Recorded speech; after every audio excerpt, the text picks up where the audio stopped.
2023 साल के शुरुआत में जनवरी के पहले सप्ताह में क्रिकेट जगत के मशहूर सितारे विराट कोहली और उनकी पत्नी अनुष्का शर्मा का एक वीडियो वायरल हुआ था। इस वीडियो में वे दोनों अपनी बेटी के साथ उत्तर प्रदेश के वृंदावन में एक पीले वस्त्र धारण किए संत के चरणों में नतमस्तक दिखाई दिए। यह घटना विशेष रूप से चर्चा में आई क्योंकि उस संत ने इन बड़े सेलिब्रिटी को केवल 2-3 मिनट का ही समय दिया। इसके बाद संत के सेवादारों ने विराट और अनुष्का से अनुरोध किया कि वे वहां से चले जाएं, ताकि अन्य श्रद्धालुओं को आने का अवसर मिल सके। इस संत का नाम स्वामी प्रेमानंद गोविंद शरण जी महाराज है, जिनकी सरलता और विरक्ति ने सबको आश्चर्यचकित कर दिया, खासकर जब आजकल कई बाबा सेलिब्रिटी भक्तों के माध्यम से अपनी ब्रांडिंग में लगे रहते हैं। स्वामी प्रेमानंद राधा वल्लभ संप्रदाय के अनुयायी हैं, जो कृष्णवादी परंपरा की एक शाखा है। सोशल मीडिया पर स्वामी प्रेमानंद के भक्तों के साथ संवाद और जिज्ञासा से जुड़े वीडियो आस्था से संबंधित कंटेंट में सबसे अधिक देखे जाने वालों में शामिल है। उनके सत्संग और दर्शन कार्यक्रमों में कोई वीआईपी नहीं होता और न ही किसी के लिए विशेष व्यवस्था होती है। स्वामी प्रेमानंद न तो किसी चमत्कार का दावा करते हैं और न ही किसी प्रकार की सिद्धियों का प्रदर्शन। वे भक्तों के साथ साधारण मानव व्यवहार में संवाद करते हैं, मनुष्यता की शिक्षा देते हैं और ईश्वर में आस्था की प्रेरणा देते हैं। एक और उदाहरण हाल ही में आरएसएस प्रमुख मोहन भागवत के साथ उनकी मुलाकात में देखने को मिला। आरएसएस को भाजपा का मार्गदर्शक माना जाता है और भागवत की बातों से राजनीतिक समीकरण बदल सकते हैं। लेकिन जब भागवत स्वामी प्रेमानंद से मिलने आए तो उनके सेवादारों ने भागवत का परिचय स्वामी को उसी तरह दिया जैसे वे किसी भी अन्य श्रद्धालु का देते हैं। बैठने में असुविधा के कारण भागवत ने जब कुर्सी की मांग की तो स्वामी प्रेमानंद ने न केवल उन्हें कुर्सी उपलब्ध करवाई, बल्कि वहां उपस्थित अन्य भक्तों से भी पूछा कि क्या उन्हें भी कुर्सी की आवश्यकता है। भागवत का परिचय जानने के बाद भी स्वामी प्रेमानंद के चेहरे पर कोई विशेष बदलाव नहीं आया।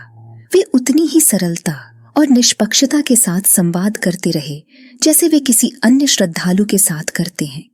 उनके संवाद का मुख्य बिंदु युवाओं के चरित्र निर्माण पर था और इसमें उन्होंने किसी भी प्रकार की विशेष प्रतिक्रिया या प्रभाव नहीं दिखाया। जब भागवत ने उनसे पूछा कि सारे प्रयासों के बाद भी जो स्थितियां दिखती हैं उसमें लगता है कि पता नहीं आगे क्या होगा, स्वामी प्रेमानंद ने जवाब दिया, जवाब सीधा है, हम श्री कृष्ण पर विश्वास नहीं करते क्या? अगर भरोसा दृढ़ है तो सब मंगलमय होगा। स्वामी प्रेमानंद कौन है? स्वामी प्रेमानंद जो वृंदावन के रमणेरती मार्ग पर स्थित राधा निकुंज आश्रम में रहते हैं, लगभग 60 वर्ष के हैं। पिछले 3 दशकों से वे वृंदावन में ही स्थायी रूप से निवास कर रहे हैं। स्वामी प्रेमानंद का जन्म कानपुर के सरसौल ब्लॉक के अखरी गांव में एक ब्राह्मण परिवार में हुआ था। उनके माता पिता शंभू पांडेय और रमा देवी ने उनका नाम अनिरुद्ध पांडेय रखा। उनके परिवार का माहौल अत्यंत धार्मिक था और श्रीमद् भागवत के पाठ की परंपरा घर में स्थापित थी। इस धार्मिक वातावरण ने अनिरुद्ध के भीतर भी आध्यात्मिक चेतना जगाई। अनिरुद्ध के दादा ने संन्यास ग्रहण किया था और बाद में उनके पिता ने भी गृहस्थ जीवन छोड़कर संन्यास की राह अपनाई। अनिरुद्ध ने प्रारंभिक शिक्षा प्राप्त करने के साथ ही धार्मिक ग्रंथों का अध्ययन शुरू कर दिया।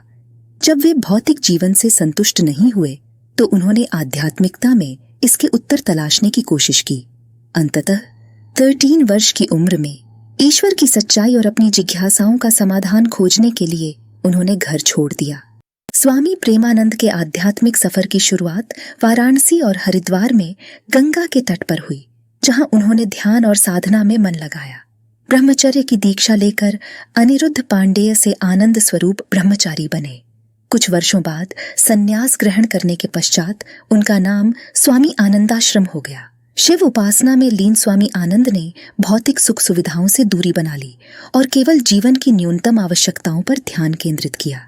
ऐसा कहा जाता है कि वाराणसी में शिव उपासना के दौरान एक संत ने उन्हें वृंदावन जाकर राधा कृष्ण की रासलीला देखने की प्रेरणा दी। 1 महीने तक रासलीला देखने और उसकी परंपराओं को समझते समझते वह उसमें रम गए। वृंदावन में परिक्रमा और बांके बिहारी के दर्शन की अपनी नियमित दिनचर्या के बीच उन्हें किसी ने श्री राधा वल्लभ मंदिर जाने का सुझाव दिया।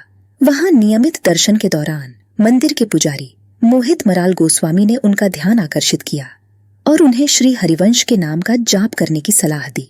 राधा बल्लभी संप्रदाय, जो कि 1535 में संत हरिवंश महाप्रभु द्वारा स्थापित किया गया था, वैष्णव परंपरा का एक हिस्सा है। इसमें राधा की भक्ति और पूजा सर्वोच्च मानी जाती है और उनके माध्यम से कृष्ण की साधना की जाती है। इस परंपरा में सन्यास की विरक्ति की बजाय गृहस्थ जीवन की जिम्मेदारियों को निभाते हुए ईश्वर की आराधना पर जोर दिया जाता है। स्वामी आनंद को राधा वल्लभ संप्रदाय में दीक्षित करने वाले गौरांगी शरण बाबा थे, जो वृंदावन में बड़े महाराज के नाम से प्रसिद्ध हैं। स्वामी आनंद ने अपने गुरु की सेवा में लंबा समय बिताया और उनसे राधा कृष्ण के भाव को गहराई से समझा।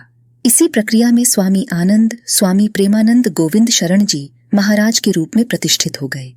वृंदावन की नियमित परिक्रमा और सत्संग उनके जीवन का हिस्सा बन गए और उनके अनुयायियों की संख्या बढ़ने लगी। जब विराट कोहली और अनुष्का शर्मा उनके आश्रम में दर्शन के लिए आए तो स्वामी प्रेमानंद की सहजता और सादगी ने पूरे देश का ध्यान आकर्षित किया। इसके बाद से उन्हें सुनने और उनके उपदेशों को मानने वालों की संख्या में भी उल्लेखनीय वृद्धि हुई है। स्वामी प्रेमानंद पिछले 1.5-2 दशकों से autosomal dominant polycystic kidney disease नामक बीमारी से जूझ रहे हैं। इस बीमारी के कारण उनकी किडनी में सिस्ट और गांठें बन जाती हैं, जो धीरे धीरे किडनी को निष्क्रिय कर देती हैं। आमतौर पर इस बीमारी के कारण व्यक्ति की जल्दी मृत्यु हो जाती है, लेकिन स्वामी प्रेमानंद पिछले 18 वर्षों से इस बीमारी के साथ जी रहे हैं। उन्हें नियमित रूप से डायलिसिस कराना पड़ता है। हालांकि वे अपने सत्संग और संवाद कार्यक्रमों में इसे कभी चमत्कार के रूप में प्रस्तुत नहीं करते। एक बार जब एक श्रद्धालु ने अपनी किडनी की समस्या का समाधान पूछा तो स्वामी प्रेमानंद ने स्पष्ट रूप से कहा कि अगर तुम बीमार हो तो डॉक्टर से मिलो, इसमें मैं क्या कर सकता हूँ। मैं खुद ही नियमित रूप से डायलिसिस के लिए अस्पताल जाता हूँ। मैं तुम्हें ईश्वर की भक्ति और इस दर्द को सहने का मार्ग दिखा सकता हूँ। उनकी दिनचर्या बीमारी के बावजूद देर रात 2 बजे से शुरू होती है और वे नियमित परिक्रमा, सत्संग और आराधना में लगे रहते हैं। स्वामी प्रेमानंद सिद्धियों या चमत्कारों के दावों को नकारते हैं और इस कारण भी वे चर्चा में रहते हैं। उनका कहना है कि यह भ्रम छोड़ दो कि बाबा के दर्शन से तुम्हारे सारे काम हो जाएंगे। अगर ऐसा होता तो हम भी वही करते। जो लोग हस्तरेखा देखकर भाग्य बताने का दावा करते हैं, उनसे पूछो कि क्या उन्होंने अपना भाग्य देखा है। अगर वे अपना भाग्य सुधार सकते तो खुद अरबपति होते, न कि चौराहे पर बैठकर 4-5 रुपये के लिए भविष्यवाणी करते। संत समागम, भगवान चिंतन और नाम जप का उद्देश्य असलियत तक पहुंचना है। चमत्कार केवल तुक्का, नाटक और माया है। हो सकता है कि तुम्हारे पुण्य के कारण कुछ अच्छा हो जाए और तुम बाबा की वाहवाही करने लगो। मैं इन बातों पर विश्वास नहीं करता और न ही इसके लिए मेरे पास आना। स्वामी प्रेमानंद को उनके अनुयायियों ने अपनी किडनी देने की पेशकश की, लेकिन उन्होंने इसे ठुकरा दिया। उनका कहना है कि किसी के शरीर को कष्ट देकर मैं अपना जीवन सुरक्षित नहीं कर सकता। मेरे इष्ट की इच्छा है तो मैं इतने वर्षों से इस बीमारी के साथ जीवित हूँ। उनकी इच्छा नहीं होगी तो किडनी बदलने के बाद भी मैं एक दिन नहीं रह पाऊंगा।